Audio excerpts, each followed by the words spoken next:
আসসালামু আলাইকুম।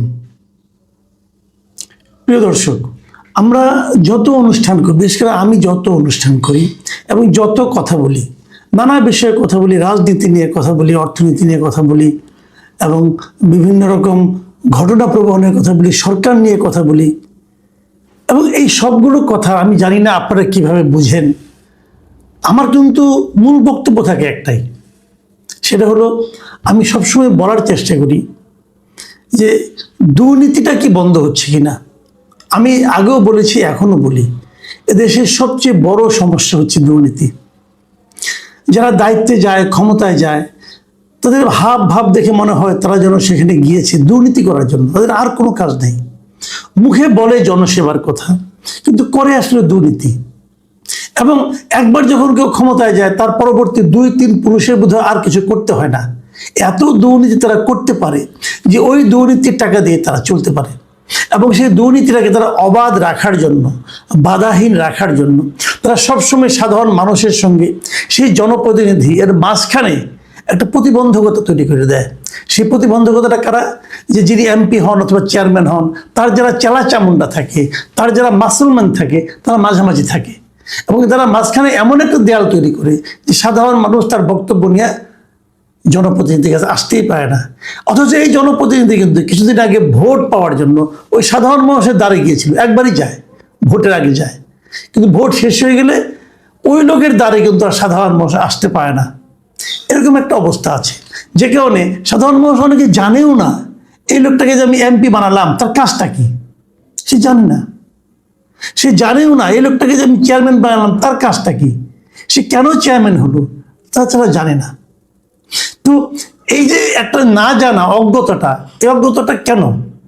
এই অজ্ঞতাটা কিন্তু ইচ্ছাকৃতভাবে টিকিয়ে রাখা হয়েছে, যাতে মানুষ না জানতে পারে। মানুষ জানলেই প্রতিবাদ করবে, মানুষ জানলেই তার অধিকারের কথা বলবে। এই জিনিসটাকে মানুষকে দূরে রাখার জন্য এই একটা প্রক্রিয়া অনেক দিন ধরে কিন্তু আমাদের সমাজে চলছে।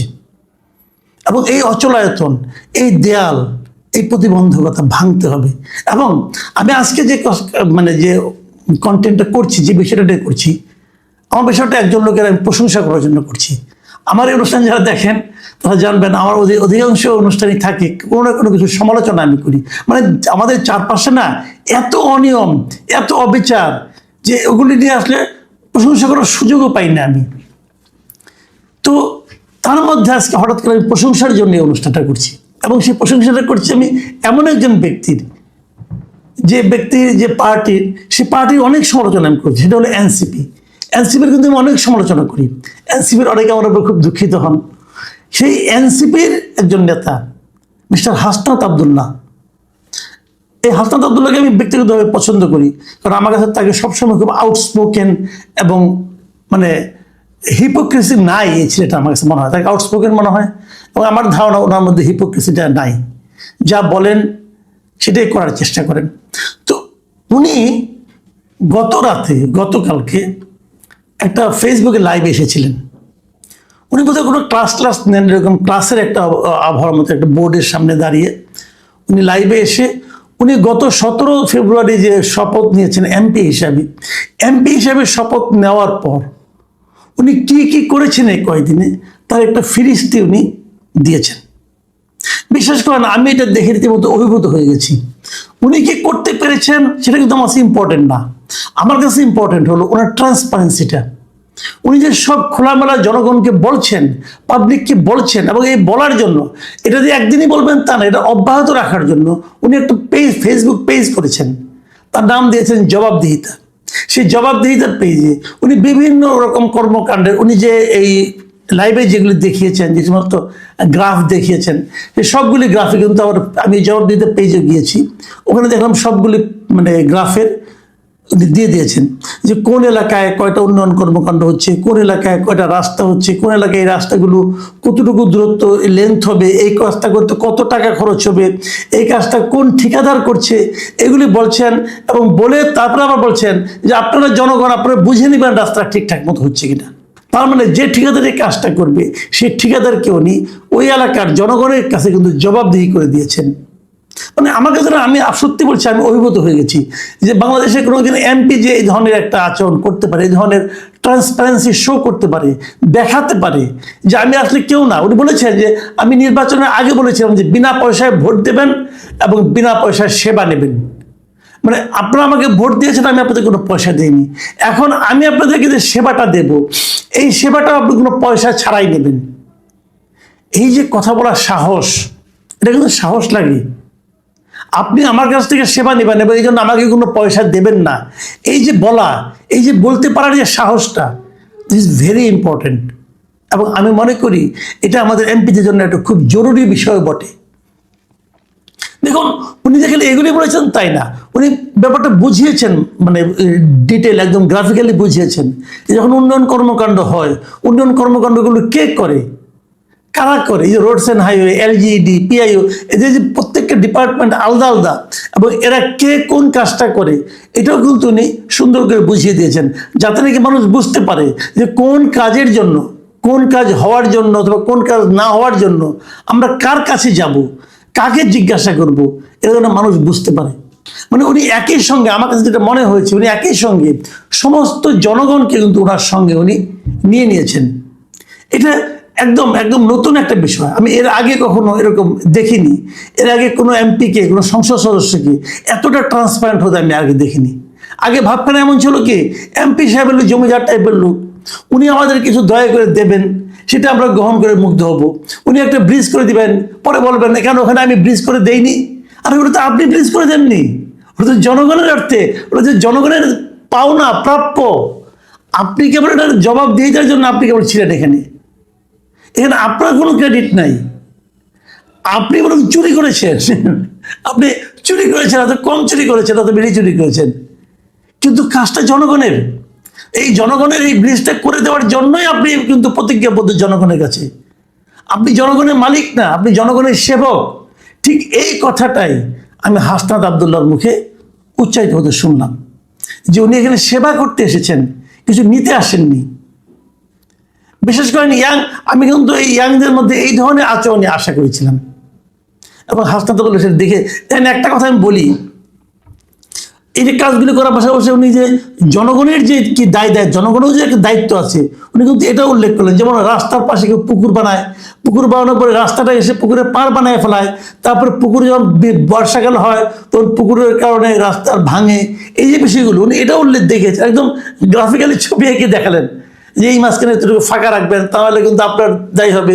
এবং নতুন বলছেন আপনার রাস্তা করতে চান, রাস্তা চান, কিন্তু জায়গা ছাড়তে চান না, তা তো হবে না।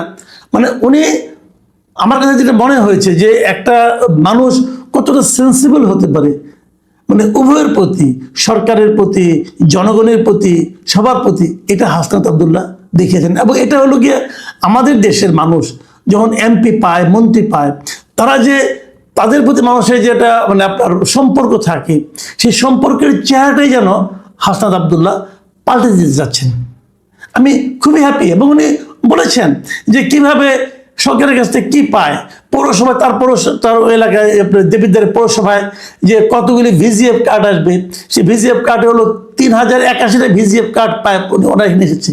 এবং প্রত্যেকে 10 কেজি করে চাল পাবেন। এবং পুরো উপজেলায় যেরকম 20,635টা ভিজিএফ কার্ড আসবে, তারাও সবাই 10 কেজি করে চাল পাবে। এই চালগুলো কারা পাবেন, কোন দরিদ্র লোকেরা পাবেন, ওইগুলোও কিন্তু উনি বলে দিচ্ছেন। এবং এই বলে দেওয়ার মাধ্যমে কি হবে, ওই লোকগুলো যারা নাকি এই ভিজিএফ কার্ড পাওয়ার উপযুক্ত, তারা কিন্তু বুঝতে পারবে যে আমার নামে কার্ড এসেছে। এবং এটাও বলে দিয়েছেন যে কোন ইউনিয়নে কার কাছে আপনি যাবেন কার্ড পাওয়ার জন্য। এখন তারা যাবে সেখানে, যদি কার্ড না পায় নিশ্চয়ই অভিযোগগুলো তারা হাসনাত আবদুল্লাহর কাছে করবে। তখন হাসনাত আবদুল্লাহ জবাব দিয়ে যাওয়ার মধ্যে তাদের কাছে জবাব দিয়ে এটা চাইতে পারবেন। আমার কাছে যে জিনিসটা সবচেয়ে ইন্টারেস্টিং লাগে সেটা বলে আমি শেষ করি আলোচনাটা। উনি বলেছেন যে উনি এই রমজান উপলক্ষে 39 বাক্স খেজুর পেয়েছেন। প্রতিটা বাক্সে 8 কেজি করে খেজুর ছিল। এবং এই 8 কেজি খেজুর মিলে সব মিলে হচ্ছে 312 কেজি খেজুর। এই খেজুরগুলো সরকার দিয়েছে, উনি কিনেন নাই। উনি বলেছেন যে এই খেজুরগুলো সরকার দেয় এবং এইগুলো বিভিন্ন জায়গা থেকে সরকার পায়। এবং এই খেজুরগুলো উনি 15টা ইউনিয়নের বিভিন্ন মাদ্রাসাগুলোতে ভাগ করে দিচ্ছেন। এতে হয়তো সবগুলো মাদ্রাসা, প্রতিটা মাদ্রাসা তো 3 কেজি করে খেজুর পেতে পারে। এই জন্য একটা ব্যাখ্যা দিলেন। এই খেজুরটা কিন্তু এবছরই প্রথম পায় নাই, এর আগেও প্রত্যেকটা মানে সংসদীয় এলাকাতে কিন্তু এরকম খেজুর, দুম্বার মাংস, উটের মাংস এগুলো কিন্তু আসে, বিশেষ করে মধ্যপ্রাচ্য থেকে এগুলো আসে। কখনো পেয়েছেন? আপনি পাশে বাড়ি ঘুরে পেয়ে জিজ্ঞাসা করেন তো, কয়জন লোক খেজুর পেয়েছে, কয়জন লোক দুম্বার মাংস পেয়েছে, কয়জন লোক উটের মাংস পেয়েছে? হয়তো হাসনাত আব্দুল্লাহ এমপি না হলে আপনি জানতেই পারতেন না যে সরকার এগুলি দেয়। আমি মনে করি হাসনাত আব্দুল্লাহ আসলে বাংলাদেশের তাবৎ এমপিদের জীবন, আগামী 5 বছরের জীবনযাত্রাকে কঠিন করে দিয়েছেন।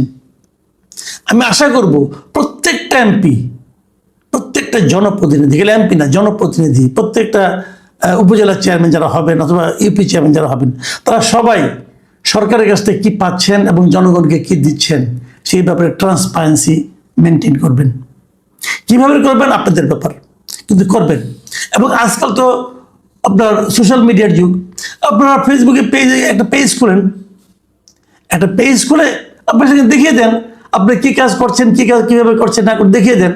এবং আমি এর সঙ্গে এটাও আশা করি, আমি দেখলাম 2 দিন আগে আমাদের প্রধানমন্ত্রী জনাব তারেক রহমান উনি একটা বক্তব্য দিয়েছেন ডিপ্লোমেটদের একটা অনুষ্ঠানে, যে দুর্নীতির বিরুদ্ধে উনি কঠিন পদক্ষেপ নেবেন এবং দুর্নীতির বিরুদ্ধে পদক্ষেপ নিতে উনি দলীয় পরিচয় দেখবেন না।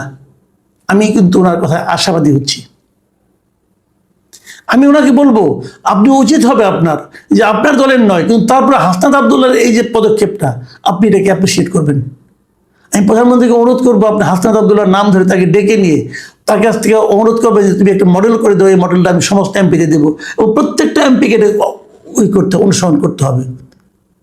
এবং আমি প্রধানমন্ত্রীকে এটাও বলবো এই জবাব দিতে আমি হাসনাত আব্দুল্লাহ যেটা করেছে, একটা পেজ করেছে, আপনিও একটা পেজ করুন। সেই পেজ হবে দুর্নীতির বিরুদ্ধে অভিযোগ। আপনি একটা পেজ করেন, দেখবেন কত লোক আপনার কাছে অভিযোগ জানায়, সেটাকে নিয়ে আপনি সঠিকভাবে বিচার করেন এবং সবচেয়ে কঠোর বিচারটা করবেন তাদের যাদের উপর নাকি এই দুর্নীতি দমনের দায়িত্ব দেওয়া হবে। ধরেন একজন সাধারণ মানুষ চুরি করলো, তার যে শাস্তি হবে, যদি পুলিশ চুরি করে তার শাস্তি তার ডাবল হবে, যদি দুদক চুরি করে তার চাকরি চলে যাবে, কোনো আলোচনা নাই। যদি এভাবে করতে পারেন তাহলে কেবল দুর্নীতিটা মুক্ত হতে পারবে দেশ। তাহলে আপনি যা চান যে দুর্নীতির বিরুদ্ধে কঠোর পদক্ষেপ, দুর্নীতি মুক্ত দেশ, সেটাই করতে পারবেন। আমাদের এখানে কিন্তু এটাই হয় যে ঘুণ পোকার মতো দুর্নীতি কিন্তু আমাদের প্রত্যেকটা ভেতর থেকে খেয়ে দিচ্ছে। এই ঘুণ পোকা বন্ধ না করতে পারলে, দুর্নীতি নামের এই ঘুণ পোকাকে যদি আপনি বন্ধ করতে না পারেন, এদেশের উন্নতি হওয়ার কোনো সম্ভাবনা আমি দেখি না।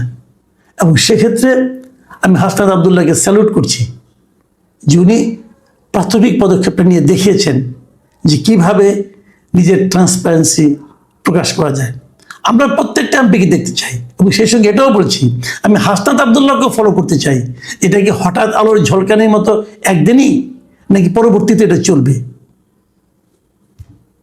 প্রিয় দর্শক, এখন এই পর্যন্তই। আল্লাহ হাফেজ।